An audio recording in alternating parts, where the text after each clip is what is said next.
And when I hear about, conference-wide private equity moves within the Big 12, I am not the biggest Big 12 fan, and for what it brings to West Virginia. I think it was, fun in the early 20 teens, and then just, man, come around 2018. And this was still when Texas and Oklahoma were in the conference. Mhm. But now we're in West Virginia is an eastern frontier on this westwardly directionally going conference. And I'm going to go to the Arizona State game this upcoming November. And so I'm really excited to check that out. My brother's a ASU grad, so we're going to kind of make it a whole family experience. But why is West Virginia in Morgantown playing in Tempe, Arizona, a conference game when you can't be playing Maryland, Pitt, Virginia Tech, Penn State, that kind of thing? It's just the weird world in which we live in right now with this conference structure that just doesn't make sense from a geographic standpoint. It doesn't make sense geographically, and I don't necessarily disagree with you, but here's the problem: the TV networks are driving the bus now, Correct. and they want the big. I mean, they don't necessarily want huge conferences, but they like having the multiple time zones because they can get games on multiple windows. Yep. They like that stuff, and I think that's why these conferences went to that model. I don't love it either. I've kind of grown fond of the Big 12 over time because I've gotten to know some of the fans of other teams, and I think culturally West Virginia is a great fit in the Big 12. A lot of similarities, a lot of other land grant schools. Yeah. A lot of similar resources, things like that I think makes West Virginia. But geographically, you're right. It's tough. But I just, unfortunately, the ACC wouldn't let us in multiple times. Mm-hmm. SEC didn't let us in, so they didn't have much of a choice. So the Big 12 embraced us. So it's it's hard for me to throw too much shade at the Big 12 because they did embrace West Virginia. But here's my fear, though. I do fear this. I'm not a huge. I like Brett Yormark. Don't get me wrong, but he's a big city, big market guy. That's his background for the most part. And that's why I wanted UConn last summer. Wanted to add Yes. them, defending national champions, New York market there Yep. in Connecticut. And I think the president's kind of said, no, we don't want to bring this school into the fold. And you look at the teams he brought in. Arizona State and Arizona, because what that do give him the Phoenix market. They brought in Utah, which that's just a quality program. But then now they have the Salt Lake market with Utah and BYU. They got the Denver market with Colorado. I mean, it's all about now. And maybe the TV's driving that bus too. I don't know, but it makes me concerned about West Virginia's future, not just because of the Big 12 and their strategy, but just overall. I mean, almost every interview I hear, they talk about big markets. West Virginia has so many things working against it that it can't control, like the size of the population in West Virginia, the demographics of it's an aging population. The state continues to lose population, not a ton of advertising dollars to be had in West Virginia. All those things works against schools, whether people want to talk about it or not. There's a lot more than how good you do on the field that come into these conversations. And unfortunately, the market size, demographics, all of that plays a role. And all of that works against even their academic model, which I admire because they're doing what they're supposed to do in educating Appalachians. Mm-hmm. And they have to do it at a low rate, which means you have a lower graduation rate, unfortunately. But that hurts them. I mean, I think that's what kept them out in large part out of the ACC, to be honest. Yes. So they can't change that. They're a land grant school, and they have that in their, I think that's part of their mission statement, if I'm not mistaken. Mm-hmm. So they can't, or at least their vision statement. So they can't, I don't know, man. I'm worried going forward that West Virginia's going to end up getting, if they go to some sort of a super conference or Power 2, whatever, I'm really worried that West Virginia doesn't make the cut, man. Well, are you? I see two ways forward, and some Mountaineer fans aren't necessarily going to like this, but I talk about, I feel like enough, is either that ESPN, because if you look at the data on ESPN games versus Fox games, West Virginia really rates well. Either it's just because of the opponent they're playing or just, I don't know, Fox being, especially ESPN and ESPN2, being more accessible than, say, some of the other Fox channels. Mm-hmm. West Virginia rates really well. I go back to that 2022 year, that 5-7, but man, the Backyard Brawl did extremely well. The Virginia Tech Thursday night game did extremely well. Yep. And of all the other conferences out there, SEC fans remember the days when Pat White and Steve Slayton were running over Auburn and Mississippi State and beat Georgia in the Sugar Bowl. So there's this quiet, I feel like, unspoken. And Clemson, I know that's a ACC school, but it's in SEC country there in South Carolina. Right. There's this quiet respect, I feel like, between the SEC and a program like West Virginia. So there are some programs that I think are, if there's a next evolution of conference realignment, that are some programs on the fringe. I'm thinking like a North Carolina. I'm thinking like a Virginia Tech. I'm thinking a West Virginia, that make geographical sense, and you can make some, rivalries out of that will rate well. A Tennessee, a Kentucky, West Virginia would kind of work well with. Or the other model, if the SEC potentially passes, doesn't want to expand. Greg Sankey's played that very close to the vest and saying, we're not going to talk about, we're very happy with adding Oklahoma and Texas and staying at 16. Or if the ACC, because of Florida State and Clemson wanting to try and break loose, if the SEC will take them or something like that, and say in North Carolina and or Miami or Georgia Tech, go to the SEC and leaves the ACC right for the taking, just like the Big 12 did with the Pac-12 and then those G4 programs.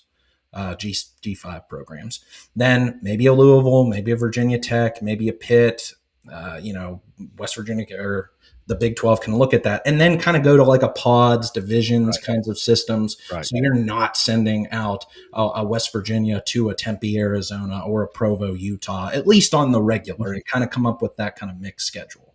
Agreed. But at the end of the day, is that kind of Big 12 conference perceived in the same light then as that I feel like would be the official break then of the SEC being and Big 10 being the two, AFC, NFC. So what I'm also really watching for is what happens with the college football playoff. I think that is a huge determining factor of what then moves forward as we look ahead toward that 2030, 2031 doomsday, if you want to call it.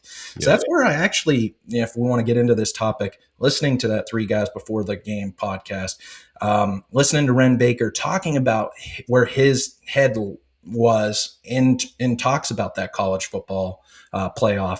Is it a 4-4-2-2-1 or a 5 versus 11? And everything that I've kind of read and thought about with this is I get where they're going with it, that over the last 10 years or so, the Big 12 would have averaged 2.2 teams. So, just to lock them into only 2 potentially automatic qualifying bids, you might be selling yourself short. But my goodness, just the way that everything works in favor of the SEC and the Big 10 these days, you can't tell me in a 5-11 kind of model that the strength of schedule propaganda that all the fans and the media work in tandem won't slant toward those two conferences. It absolutely will. I don't know what's the, if you're casting a vote for that, I don't know what's the right model of, conceding essentially to the SEC and Big 10 and giving them 4 each automatic qualifying spots. Because they're going to get those final 3 at larges too, or a Notre Dame who's basically a glorified Big 10 team at this point in time. So I don't know. It is just we've been in such a wait and see mode. I feel like as a West Virginia fan for I think about 7 years now, and it's just very tenuous ground in which we stand. Yeah, agree. Well said. And I find myself going back and forth with the college football play. I started off really staunch that the 5-11 was the right way to go because I couldn't get past, as a guy who played sports myself in high school and have been a lifelong sports fan, I could not get, have even done some coaching. I can get past the competition piece and earning it on the field. Best teams get the spot, yada, yada. So the 5-11 model made more sense to me. But then the more I thought about it, the more I hear about the propaganda push by the SEC, the more I looked at the data, I'm going, Big 12 is going to get screwed every year, man. Yes. But here's the other argument, which I totally understand too, is if you concede and give them an automatic 4 spots every year, you're codifying basically that, hey, we're only half the conference, at least half the conference. And what that can do is come next negotiation or negotiate anything else with those two leagues, they're going to say, but look, you just admitted that we're better than you, so why would you put, you know what I'm saying? It's almost like you're setting yourself up for a further breakaway, maybe even a break where they completely break away from you in the future. And I think that's why, Brett Yormark and Jim Phillips and others are going to use it's just better for college football. That's the argument they're going to use. But I think in the back of their mind, they know that if we concede this, they're going to expect us to concede more in the future. But here's where they went wrong, Carson. They should have never conceded that authority that they conceded when they gave the Big Ten and SEC the power to determine the format going. Why did they do? They should have tried to call the bluff. In my opinion. Yeah. Oh man, it all goes back to Texas and Oklahoma, really, sinking the ship. It seemed like in 2021 and trying to load all of the weight to get a new TV deal for the SEC with ESPN. And then the Pac-12 falls apart at the same time, USC, UCLA, then getting Oregon and Washington, which you can make the argument definitely better than UCLA. Not from a market standpoint, but just what you're getting out of athletic teams. Right. So at those same times, that was really the watershed moment, I feel like, of Division I college sports right there. So now they have all the cards. They're wielding their power, and they're holding that, guillotine over the head of these, especially the G6, but then, the Big 10 or Big 12 and ACC as well, to say we can form this kind of breakaway.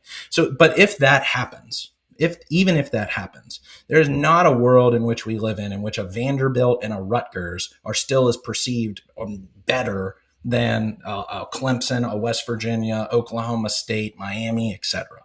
So there has to be a change for the SEC and the Big Ten. Try and get to equal footing on number of teams, and then what's that perfect number? Is it 40, like Nick Saban said, or is it somewhere in the ballpark of 50 to 60, which I feel like should happen? And then is West Virginia a part of that? I think it all depends on how does the Big Ten. I'm sorry, I didn't mean to cut you off there. No, it's okay. I didn't. I think it depends because there are rumors floating around now that the Big Ten may be exploring an unequal revenue sharing model going forward. I listened to your show on that, and that was a really well done show. Couz, I got to give you some credit on that one. That's why, why not just cut them loose and then try and realign? Well, and that's what I'm thinking is that might be if that's true, because it was only one AD who made that comment. Yeah. If that's true and they do end up going down that road, the SEC is going to do it too, right? So what that means is that to me is if that happens, if we start seeing that in those two conferences, then what we're going to eventually see, in my opinion, is you're going to see the top brands in those two leagues start going off and doing their, and then that's when we'll see the true breakaway. You'll have the Ohio States, the Texases, the Alabamas, the Georgias, the Florida, maybe Florida State and Clemson might be included in that mix. I don't know, but you'll see those teams, Ohio State, Michigan, obviously, break off, do their own thing. And then you'll have all the other schools who I guess at that point would be called a tier 2, like the West Virginias, the Virginia Techs, basically all the Big 12 and most of the ACC, and then the bottom half of the SEC and Big 10 all doing their own thing. And maybe some of those Big 10 schools that are getting that lesser cut, and they just say, hey, we can maybe either make more money, cut down on less expenses, because if you're a Piscataway, New Jersey Rutgers fan, you're not going all the way to Seattle, Washington to watch Washington and Rutgers. And then maybe we get to more of a regionally based conferences again, which as a West Virginia fan, this to my point about the Big 12, attendance, everything like that is West Virginia will always, always, always do better when it perform, and then the fans show up, build that brand identity, etc. When it's playing its traditional geographic rivals like Pitt, like Maryland, like Louisville, like Virginia Tech, etc. Even if it's in, say, a lesser division. Yeah, and that's fair. That's fair.